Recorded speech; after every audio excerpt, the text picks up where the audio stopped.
আপনি কয়দিন আগে তাদের পেঁয়াজ পচে যাচ্ছে, পেঁয়াজ নিয়ে আসলেন। আপনি তাদেরকে শেখ হাসিনা যে পরিমাণে ইলিশ দিত তার চেয়ে ডাবল ইলিশ দিলেন। আপনি আদানির বিদ্যুৎ এখনও পর্যন্ত আনেন। আপনার সিকিউরিটি অ্যাডভাইজার এখনও ইন্ডিয়াতে যায়, গিয়ে তারপরে তাদের সাথে বৈঠক করে, তাদের অজিত ধোয়ালের সাথে বিভিন্ন দেশে দেশে তিনি বৈঠক করেন। তাহলে আমরা কি পেলাম? আপনি না বলে এসেই ঘোষণা দিলেন ইউরোপের বিভিন্ন দেশে যেতে এখন আর ইন্ডিয়াতে যেতে হবে না, বাংলাদেশে থেকেই তারপরে সবাই যেতে পারবেন।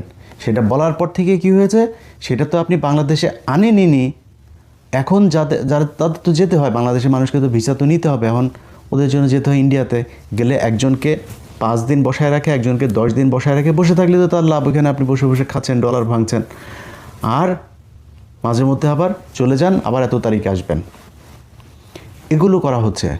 বাংলাদেশের মানুষকে আরও বিপদে ফেলে দিয়েছেন আপনি।